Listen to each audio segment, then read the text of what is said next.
Hey, what's up, guys? I want to talk to you guys real quick about tonight's fight, and it's important to note that it is tonight.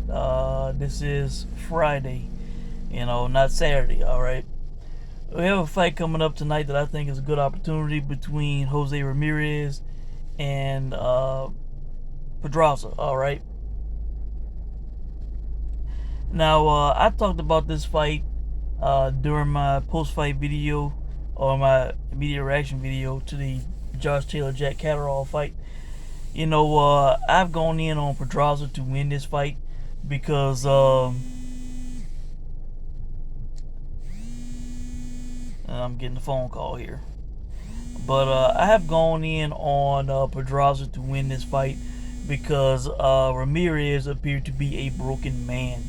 When he was talking to Mark Kriegel, he couldn't even look Mark Kriegel in the eye. He had his head down talking about the loss like, he's having difficulty facing the fact that he lost, saying that he wasn't coming out much except to pick up his son from school. These guys uh having a brain fart on his trainer, Robert Garcia. He talking about how they gotta make him mean, how they gotta they gotta they gotta bring out his mean streak, how God not watched over him all the time, all this shit. Crazy talk, right? And he going against Pedraza, a guy who was an Olympian, who was a two-weight world champion, who, was 32, who looks comfortable at the weight, unlike Ramirez, who always looks weight drained and skinny and thin and the face looks terrible. He should go ahead and move up to 47. He's already accomplished plenty at 40.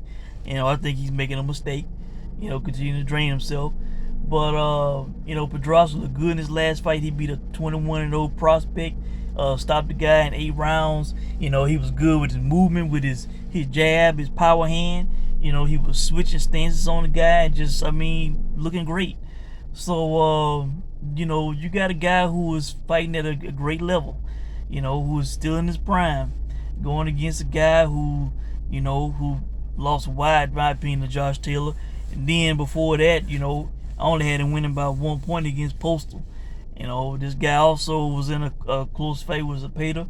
A lot of people say Zepeda won that fight, so, I kind of view Ramirez as being a bit overrated, especially by the odds makers.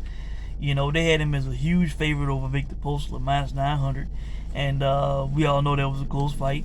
The Josh Taylor fight, he was underdog, but, the odds were kind of close still. I just, Ramirez, I'm not saying he ain't a good fighter, but, he's a heavy favorite tonight, against Pedraza. And, at a plus 400 on up, I've seen as high as a plus like 525. Give me these kind of odds. The guy's coming off a loss. He appears to be down in the dumps, dealing with the loss, the weight drain and all this and that, against a guy who can fight. And then in the ESPN article that I read this morning, Robert Garcia saying that Pedraza is not, would not have been his first choice. That would not have been his choice for Ramirez to make a comeback on. So, I think this is a great opportunity at plus 400 on up. It's a 12-round fight. What's gonna happen if Ramirez faces adversity in this fight? If he has to question himself, will he get down in the dumps if he's facing adversity? So and he's not going up against a scrub. So I think it's a good opportunity, guys. Just from the guy's mindset and mentality, how he was looking, how he was down. I think it was worth a play. So, let me know what you guys think, man. I'm very interested in this fight tonight. I think it's a good opportunity. So, really a quick one from me. That's it. Let me know what you guys think. And if I miss anything, I'll leave a comment in the comment section. And I will check in soon. Also, before I leave, let me say I posted a 3-team parlay on the community tab on my channel this morning. you know, something that I think is a good opportunity. I put Pedraza, all money line plays. Pedraza, Murata, and Ugas in a 3-team parlay. It came out to like a plus 11,139, something ridiculous like that. Meaning if you put 100 on it, that's how much you will win. All right. If you put a 50 on it, you'll win half that, which would be what?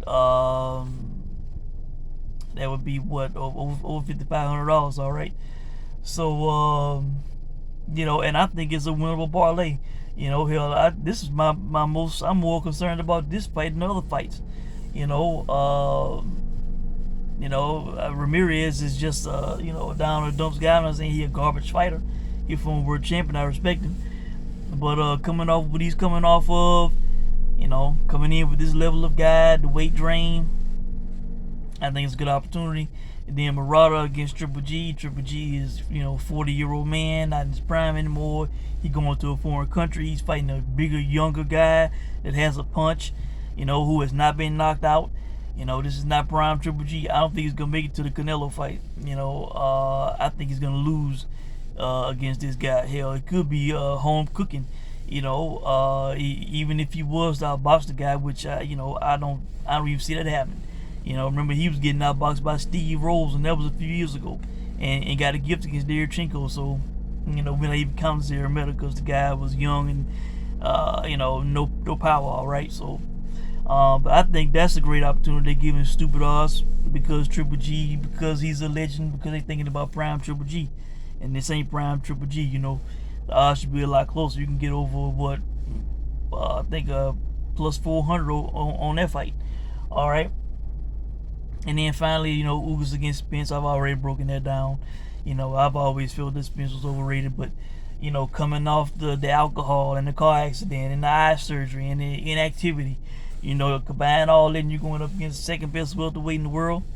You know, my only concern is who's getting robbed in that fight. So, you know, I think 3 winnable fights. Again, my biggest concern to play is tonight. You know, if I get past tonight, I'm feeling damn good about that parlay. So, you know, just wanted to, you know, kick that knowledge to you guys. You can do it on Bookmaker right now, bookmaker.eu.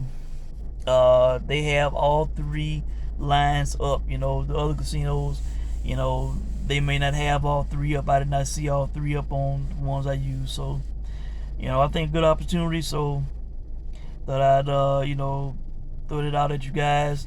You know, let's cross our fingers on that if you play it. So, and it don't take much. You can put peanuts on it and make a killing. So, you know, out there you can put a 10 on it and probably make, yeah, you will make over $1,000. You know, so that's it. And let me know what you guys think, and I'll check in soon. Thanks for watching.